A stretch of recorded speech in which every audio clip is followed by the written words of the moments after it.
Abra sua Bíblia comigo no livro de Neemias, capítulo 4.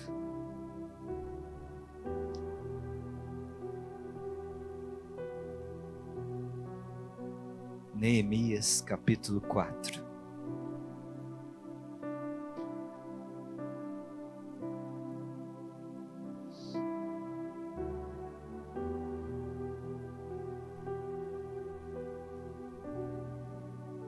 Aleluia.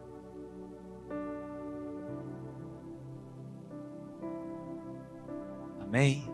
Vocês acharam? Gostaria que você mantesse a sua Bíblia aberta, porque nós vamos decorrer todo o capítulo 4 de Neemias, então nós não vamos ler apenas um versículo, amém? Então você fique aí em atitude de reverência.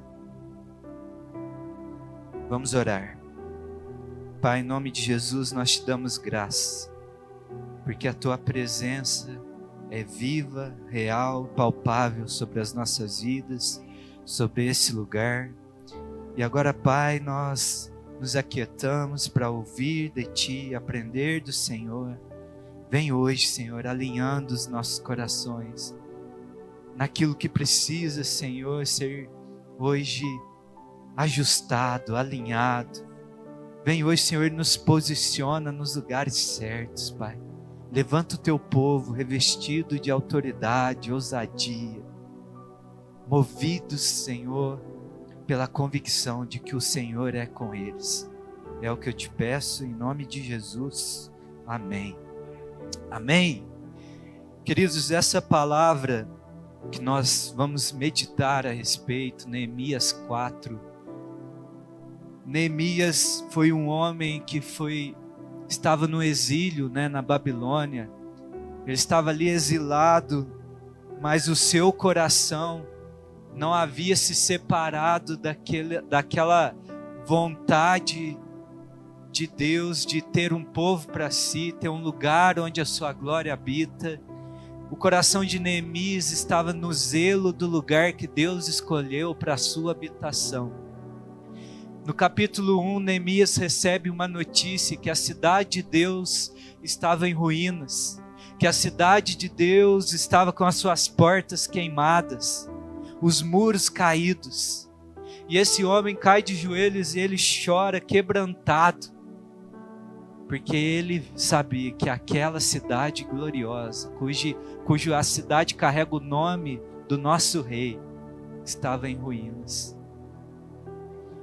Então ele é movido ali em oração e ele pede ao rei, para nós adiantarmos um pouco o contexto da história, para que ele fosse autorizado a ir a Jerusalém e reconstruir aquela cidade. E aí nesse capítulo 4 ele já está ali mãos a obras, reconstruindo junto com homens ali, com outros auxiliadores, os muros daquela cidade. E há algum tempo, queridos, eu tenho orado ao Senhor pedindo discernimento sobre a nossa condição enquanto igreja, nossa condição enquanto família. Conversando com alguns irmãos, o Senhor tem me levado a compreender alguns aspectos sobre nós enquanto igreja.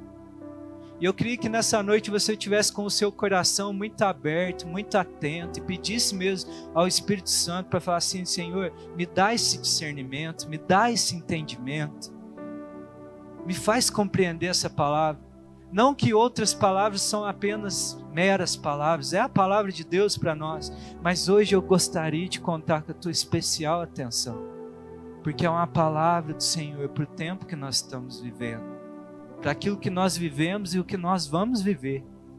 Então é muito sério, é um entendimento que nós precisamos ter, de um posicionamento que o Senhor está requerendo de nós. Orando a respeito da nossa igreja, hoje vai ser meio assim mesmo, gente, freestyle assim.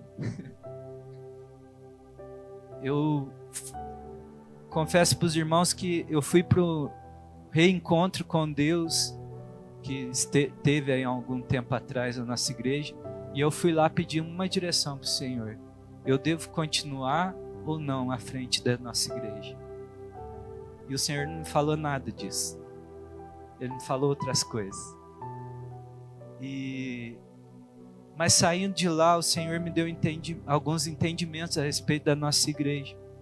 E há uma promessa sobre esse ministério, sobre essa igreja, não só a respeito de mim, mas é que esse ministério seria usado para restaurar famílias, para restaurar casas, restaurar famílias.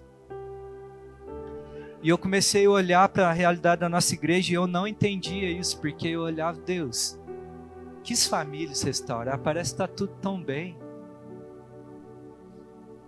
Mas eu comecei a olhar mais atentamente para as famílias dessa igreja e eu comecei a ver que há algo que se repete em todas as famílias aqui, que é uma oscilação entre os membros da família. Quando alguém está bem, o outro não está. Quando alguém está forte, convicto com Deus, o outro está desanimado, está fraco. Quando um resolve falar, não, agora eu vou servir na igreja, o outro não está firme. Às vezes é um filho, às vezes é o cônjuge, é a esposa. Mas essa métrica se repete em quase todos que estão aqui servindo o Senhor nessa casa. E isso é muito preocupante. Isso é muito preocupante. E eu falei, Deus, eu preciso de uma direção do Senhor. E aí nós estávamos aqui orando no culto de oração há umas 3 sextas-feiras atrás. E o Senhor me levou a orar justamente a respeito desse texto durante o momento de oração. Por isso que é importante você vir aqui, porque é o espaço que nós abrimos para ouvir o Espírito Santo e deixar Ele falar nas nossas vidas e alinhar os nossos corações. Quem veio aí na sexta-feira sabe do que eu estou falando. Essa sexta estava bom, viu, gente? Vocês perderam. Tá bom ou não estava? Ajuda eu aí a fazer propaganda. E ele me levou a orar sobre esse texto. E eu confesso que faz 3 semanas que eu tenho meditado a respeito desse texto. E eu ainda não compreendi tudo que o Senhor quer de nós. Mas eu me senti hoje na obrigação de compartilhar isso com você. E nós vamos continuar meditando nesse texto. Mas aqui fala de uma obra que começou. Uma obra que foi iniciada por um homem.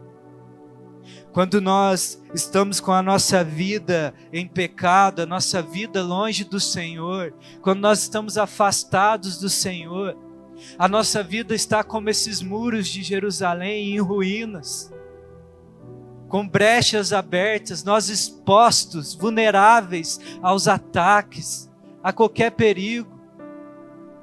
Essa era a nossa vida antes do Senhor. E aqui eu estou falando no nível pessoal de cada um de nós, porque um dia nós estávamos desse jeito, cativos, prisioneiros, em ruínas.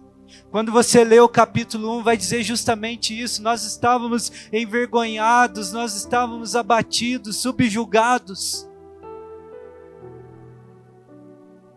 E quando nós decidimos então entregar a nossa vida a Cristo Jesus, o Senhor vem e começa a reunir as ruínas da nossa vida, os escombros, aquilo que foi destruído pelo inimigo, aquilo que era o sinal da nossa vergonha, aquilo que nos deixava expostos, e o Senhor começa a restaurar, erguer esses lugares que antes estavam em ruínas. Isso é no nível pessoal, mas eu queria chamar a tua atenção, porque um dia nós também decidimos começar uma obra nesse lugar. Nós decidimos vir para esse lugar e começar a construir algo para o Senhor. Nós começamos a pegar cada pedra viva e colocar no seu lugar, começar a edificar uma casa para o Senhor. Mas quando nós decidimos fazer isso, queridos, tem alguém que não fica feliz com essa decisão.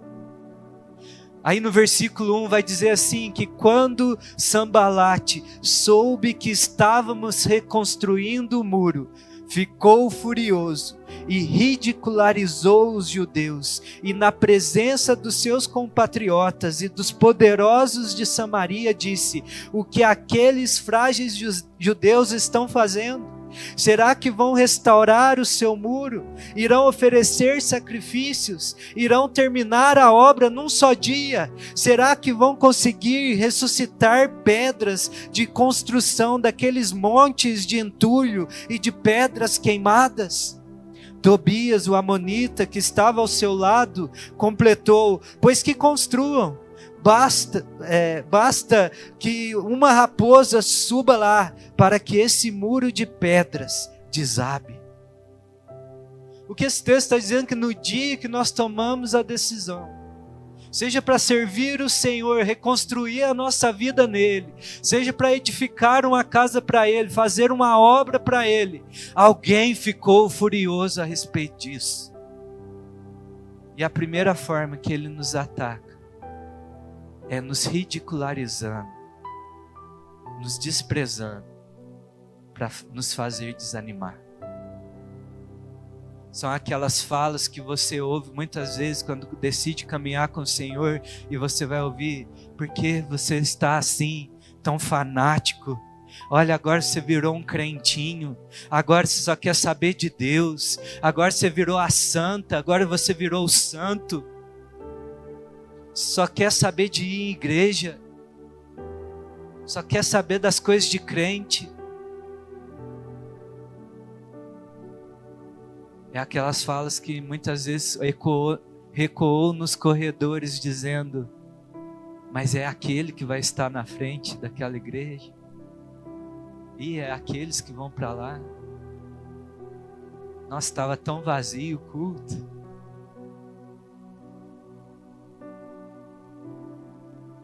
Será que esse povo vai reconstruir esse muro num só dia? Isso aí não vai durar nada, é fogo de palha. Pode subir uma raposa lá que vai desabar. Não vai durar nada. Eu não sei no nível pessoal, mas eu queria te lembrar que no nível aqui coletivo, enquanto igreja, nós já passamos dessa fase. Porque a resposta que Neemias dá diante daquelas declarações é o seguinte: eu vou continuar tendo fé em Deus, e eu vou perseverar, eu vou avançar, eu vou reconstruir, eu vou fazer. Porque aí o texto continua no versículo 4 e ele diz: ouve-nos, ó Deus, pois estamos sendo desprezados. O que Neemias fez: eu não vou brigar, eu não vou discutir, eu não vou combater esses desprezos, mas eu estou levando na mão do meu justo juiz. Eu estou dizendo: ouve-nos, ó Deus, ouve-nos, ó Deus, porque estamos sendo desprezados. E o texto continua dizendo ali que eles avançam e continuam a reconstruir, porque eles perseveravam na missão. O seu foco estava no Senhor, queridos. No versículo 6 diz: nesse meio tempo, fomos reconstruindo o muro. Nesse meio tempo nós não paramos, nós avançamos, nós continuamos, até que em toda a sua extensão, chegamos à metade da sua altura. Escuta isso. Pois o povo estava totalmente dedicado ao trabalho. Todo mundo empenhado num só propósito, numa só vontade. Nós queremos fazer isso aqui dar certo. Nós queremos ver o nome do Senhor ser glorificado. Nós queremos ver esse bairro, essa região sendo ganha para o Senhor Jesus. Todo o povo estava totalmente dedicado ao trabalho. Cada um se empenhando para que a obra avance. Mas tem alguém que quando ouve isso, quando vê essa disposição, não fica feliz com isso. Versículo 7 diz assim: quando porém Sambalate, Tobias, os árabes, os amonitas e os homens de Asdod souberam que os reparos nos muros de Jerusalém tinham avançado e que as brechas estavam sendo fechadas, ficaram furiosos. Quando o Senhor começa a ver que a tua vida está alinhando com Deus, querido, aquelas áreas vulneráveis que ele tinha ali, o inimigo tinha livre acesso, quando ele começa a ver que essas brechas estão sendo fechadas, ele fica furioso, ele se irrita. E aí, se a primeira tática dele é nos desprezar, nos ridicularizar, nos fazer desistir, a segunda vai ser nos atacar e causar confusão no nosso meio. Ele se levanta contra nós. Ficaram furiosos, todos juntos planejaram atacar Jerusalém e causar confusão. Eu queria te despertar nessa manhã de que há alguém furioso, há alguém que não está contente com aquilo que está sendo feito, e ele tem planejado, e ele tem nos rodeado, e ele tem planejado nos atacar, tem investido contra nós, tem causado confusão no nosso meio, tem causado confusão dentro das nossas casas. Tem alguém furioso.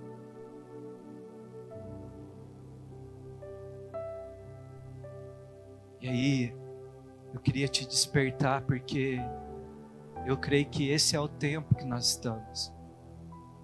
Há um burburinho do inferno, há um movimento contrário, querendo nos parar, querendo desalinhar os nossos corações, querendo tirar o povo que estava totalmente dedicado ao trabalho, querendo desvirtuar as nossas vontades, destabilizar as nossas casas. Mas a nossa resposta tem que ser comunhão com o Senhor e santidade na nossa vida. Versículo 9 vai dizer assim, que eles estavam lá, tentando atacar e causar confusão em Jerusalém.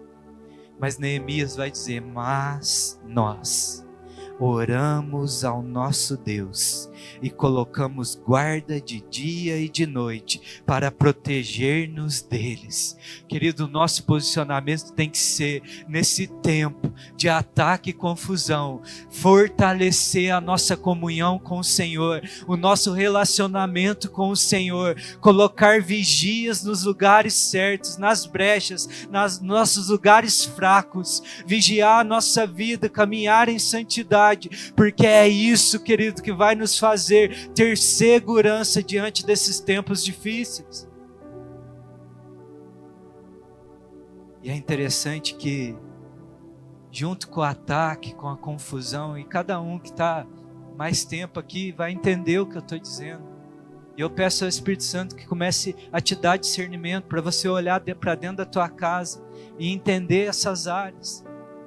Aqueles que têm compartilhado já a sua vida comigo, você sabe, meu irmão, você sabe, minha irmã, do que eu estou falando. O que é esses ataques? O que é essas confusões? E junto com isso vem mais um efeito dessa divisão de atenção, que esse ataque causa, que é cansaço.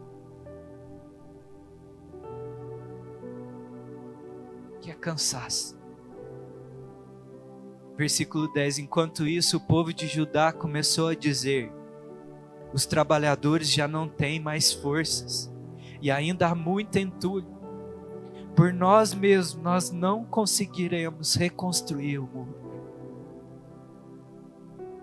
Quantos de nós já não falou, eu estou cansado, estou pensando em parar, a obra é grande demais, não dá para continuar. Senhor, eu estou olhando que tem muito entulho ainda para nós pôr de pé.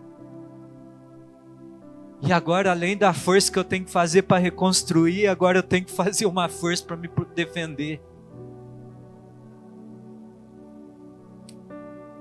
Versículo 11, os nossos inimigos diziam, antes que descubram qualquer coisa, ou nos vejam, estaremos bem ali, no meio deles, vamos matá-los e acabar com o trabalho deles. Mas eu queria dizer que o Senhor nos abriu os olhos, Ele nos deu entendimento, e nós não estamos sendo surpreendidos em nada, amém? Os judeus que moravam perto deles 10 vezes nos preveniram: para onde quer que vocês se virarem, saibam, seremos atacados de todos os lados. Eu não sei você, mas às vezes dá uma impressão que nós estamos cercados de todos os lados. É sobrecarga de trabalho, é confusões, é desavenças, é cansaço, é desânimo, é pressão de todos os lados. E aí uma voz vem dentro de nós dizendo: eu vou desistir, eu vou parar. Tem muito entulho para colocar de pé.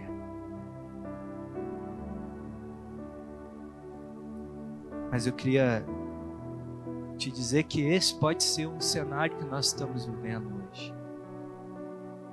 Esse é um cenário que eu estou vivendo. Mas o Senhor hoje, Ele veio aqui para nos dar a direção, para Ele nos dar as ferramentas, para Ele nos dar a estratégia, para nós nos posicionarmos. E o que eu vim te convocar hoje, querido, é para você tomar posição, para você se levantar mais uma vez. Pode estar aí essa sensação de cansaço, de desânimo, mas deixa eu te dizer, isso é uma mentira, não é verdade, querido. Não é verdade, é só aparência, é só pressão, é só confusão no nosso meio. Mas o Senhor está hoje nos levantando como igreja, para nós levantarmos, nos posicionarmos nesses lugares vulneráveis e falar: eu vou pelejar, Senhor, eu vou levantar, Senhor, eu vou levantar em favor da minha casa, da minha família, eu vou levantar em favor dessa igreja, e nós vamos continuar, Senhor Deus. O versículo 13 diz: por isso posicionei alguns do povo atrás dos pontos mais baixos do muro, nos lugares abertos, divididos por famílias, armados de espadas, lanças e arcos. Fiz uma rápida inspeção e imediatamente disse aos nobres, aos oficiais e ao restante do povo: não tenham medo deles. Lembre-se que o Senhor é grande e temível, e lutem por seus irmãos, por seus filhos, por suas filhas, por suas mulheres e por suas casas. É isso que o Senhor está nos chamando hoje. Olha, vamos passar em inspeção, vamos olhar os lugares vulneráveis nas nossas casas, nas nossas vidas, nessa igreja, e vamos nos posicionar nesse lugar, e é para lutar pelo seu irmão, pelo seu filho, pela sua filha, pela sua mulher, pelo seu esposo, por essa casa, queridos. Onde estão os homens e as mulheres que vão se posicionar nos lugares baixos? Onde estão aqueles que vão se colocar nos pontos vulneráveis, que vão passar inspeção nas suas casas nessa noite e vão dizer: Espírito Santo, me mostra os lugares que estão baixos, me mostra as brechas por onde esse inimigo tem entrado e causado confusão, porque eu vou me posicionar, Senhor, eu vou me levantar nesse lugar, Senhor, eu vou pelejar pela minha família, Senhor. Eu coloquei alguns dos povos nos pontos mais baixos do muro, nos lugares abertos. Escuta isso: divididos por famílias. Queria que você, que está bem hoje, como eu disse, nós temos os que estão bem e aqueles que não estão tão bem. E os que estão bem, que você hoje seja o que tome as espadas, as lanças, os escudos, e se coloque na brecha pela sua família. Nós vamos começar nessa igreja um tempo de jejum e oração pelas nossas casas, pelas nossas famílias, até que esses muros sejam levantados, até que os planos sejam frustrados e nós possamos voltar a reconstruir aquilo que o Senhor nos confiou para fazer. Quando os nossos inimigos descobriram, versículo 15, que sabíamos de tudo. Deus está nos dando entendimento hoje. Ninguém mais vai ser surpreendido. Tem uma expressão que fala, né? Ninguém vai ser pego de calça curta. Abre os teus olhos, querido. Nós temos sido muito inocentes enquanto igreja. Mas tem alguém que não brinca de ser diabo e tem um Deus que não brinca de ser Deus. E está na hora de nós não brincarmos de sermos seus discípulos, ser seus filhos, sermos herdeiros desse reino. Está na hora de nós não brincarmos de sermos membros da família de Deus. E o Senhor Jesus já nos levantou. Ele já disse sobre ele, falando assim, olha, vão, porque toda a autoridade me foi dada nos céus. Então vão. Nós precisamos caminhar sobre essa autoridade.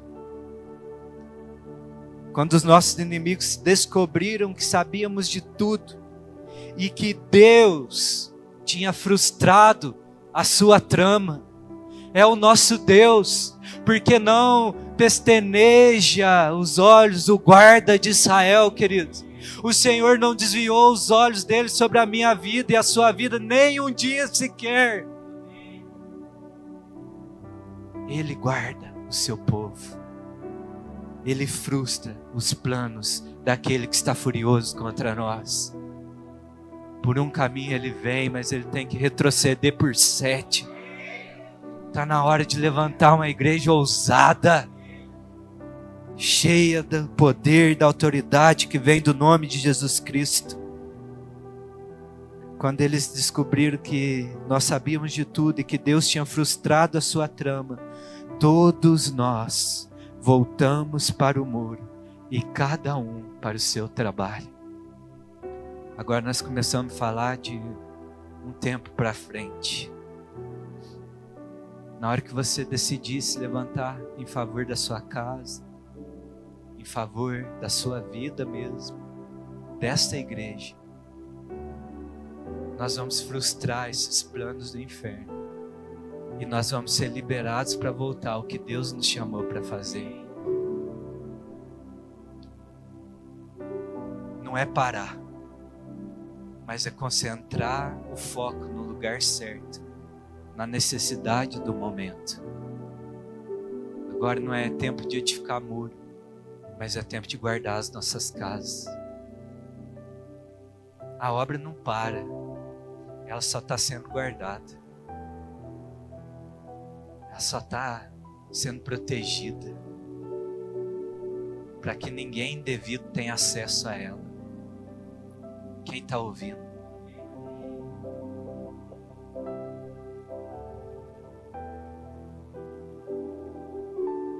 Daquele dia em diante, enquanto a metade dos meus homens fazia o trabalho, a outra metade permanecia armada de lanças, escudos, arcos e couraças. Os oficiais davam apoio a todo o povo de Judá, que estava construindo o muro. Aqueles que transportavam material faziam o trabalho com uma das mãos e com a outra seguravam uma arma. E cada um dos construtores trazia na cintura uma espada enquanto trabalhava. E comigo ficava um homem pronto para tocar a trombeta. O que esse texto está nos dizendo, querido, que é quando nós voltarmos a reconstruir esse muro, a fazer a obra que o Senhor nos chamou para fazer, nós já não vamos ser mais inocentinhos mais. Nós não vamos ser mais café com leite nas coisas. Mas nós vamos edificar a obra do Senhor, mas vigiando e guardando aqueles que Ele nos deu, o nosso coração, a nossa casa e a vida dos nossos irmãos. Enquanto eles estavam ali colocando pedras no lugar, edificando, a sua espada estava na cintura, pronta para ser usada. Nós não podemos ser inocentes diante das coisas de Deus, mas posicionados. Então eu disse aos nobres, aos oficiais e ao restante do povo: A obra é grande e extensa. E estamos separados, distante uns dos outros, ao longo do muro. Do lugar onde ouvirem o som de trombeta, junte-se a nós ali. Nosso Deus lutará por nós. Sabe o que eu aprendo aqui, queridos? Deus tem confiado cada área aqui para nós. Áreas onde nós vamos trabalhar, vamos edificar coisas para Ele. Deus tem nos confiado áreas específicas, pontos desse muro, que é da sua competência fazer, da sua família. E a obra é muito grande.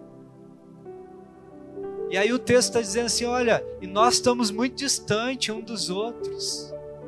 Mas não é, querido, porque eu estou lá na minha casa, você está lá na sua, fazendo o que Deus chamou para fazer, que nós não podemos e não devemos nos importar um com os outros, cuidar um dos outros. O que esse texto está dizendo, olha, quando vocês ouvirem a trombeta soar, quando vocês ouvirem um grito de socorro, quando você ouvir que um irmão seu, no seu ponto de edificação, está vulnerável, está sendo atacado, nós todos correremos para lá, nós todos vamos nos levantar em teu favor, nós todos vamos clamar por você, e o nosso Deus lutará por nós. Chega de passar as coisas sozinhos. Chega de pelejar as tuas batalhas sozinhos. Nós queremos lutar com você, querido.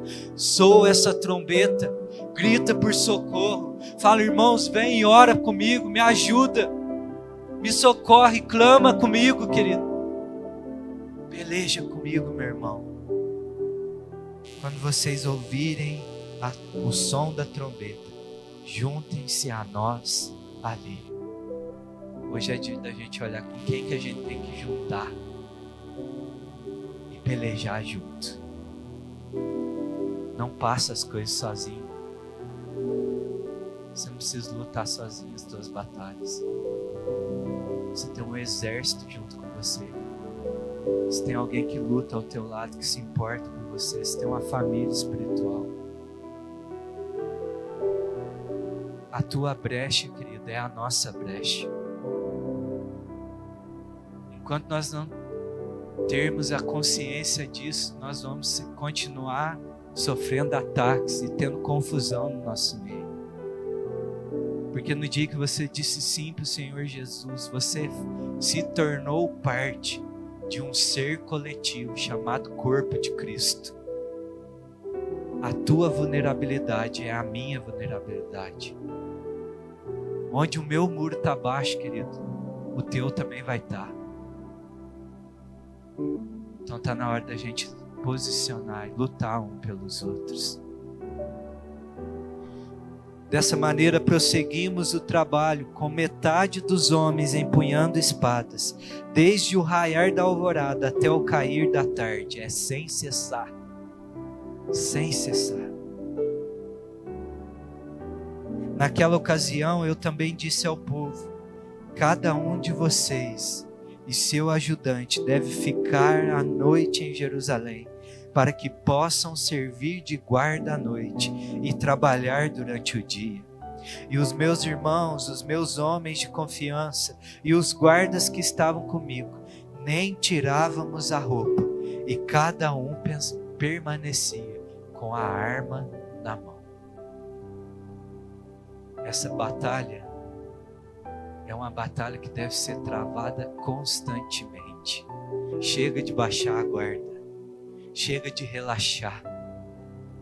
Chega de ser descuidado em certas áreas. Nem tira essa roupa, porque é tempo de batalhar, querido. O dia da nossa paz está reservado. E é o dia que o Rei da Glória vai entrar por essas portas que foram restauradas. O dia que o cavaleiro, cuja Na sua coxa está escrito Rei dos Reis e Senhor dos Senhores. Aquele que tem todo o poder e autoridade, rasgar esses céus em glória, em majestade, no dia que uma trombeta sim vai soar, mas é aquela trombeta que diz: vinde benditos do meu Pai. Esse é o dia de baixar as armas, esse é o dia de se despojar de toda a armadura para estar em paz com o teu Rei, querido. Esse é o dia de você descansar das batalhas. Esse é o justo descanso, essa é a verdadeira paz, e é por isso que nós estamos lutando, é por isso que nós estamos pelejando nesse tempo. Então hoje, querido, é tempo sim de se levantar, mas com essa convicção de que o nosso Redentor vive, o nosso Rei está nos céus, e Ele virá e esmagará de uma vez por toda maldade, toda injustiça, destruirá o nosso inimigo, e nós reinaremos com eles, querido. Mas hoje é tempo de nós tomarmos uma posição. Neemias, quando ele foi iniciar a obra, a primeira atitude dele foi tomar o seu cavalo pela noite e percorrer todas as muralhas para se dar conta da situação. Hoje é dia de nós pedirmos: Espírito Santo de Deus, nos mostre os lugares vulneráveis, as brechas, os pontos baixos, porque nós queremos nos posicionar nesse lugar. E Deus vai levantar e vai lutar por você, querido. Um dia Cristo Jesus veio nessa terra para restaurar a ruína da nossa vida. Ele decidiu se colocar num lugar de intercessão, no lugar mais vulnerável que havia entre a humanidade e Deus, onde era a ruína da humanidade. Ele decidiu se colocar nesse lugar, por amor a mim, por amor a você, querido, para te dar a oportunidade de viver uma nova vida nele, de viver uma nova história gloriosa, cheia de vida, cheia de amor, cheia de perdão. E hoje é o nosso papel confiar na suficiência desse perdão, confiar na segurança da presença dele conosco e nos levantar em favor daqueles que nós amamos. Você crê e confia nisso? Você está junto comigo nessa empreitada? Eu preciso de você, querido. Eu preciso de você. Você precisa dessa igreja. E a obra que vai ser feita nesse lugar é gloriosa, porque não é a respeito de homens, não é a respeito do nome de uma pessoa qualquer, mas é a respeito da glória de Cristo Jesus. É para a glória do nome dele. E o mais belo é que a ruína daquele lugar um dia recebeu uma promessa dizendo assim: olha, a glória da segunda casa vai ser maior que a primeira. A luta que você está passando hoje, o que parece ruína, se tornará em algo glorioso para o nome de Jesus. E um dia a palavra de Deus vai se cumprir sobre essa casa, dizendo: verdadeiramente lá é um lugar de famílias restauradas, famílias aliançadas com Cristo, e nós poderemos fortalecer outros que estavam em ruínas, e nós poderemos somar forças e dizer: nós vamos edificar uma casa para o Senhor. Amém?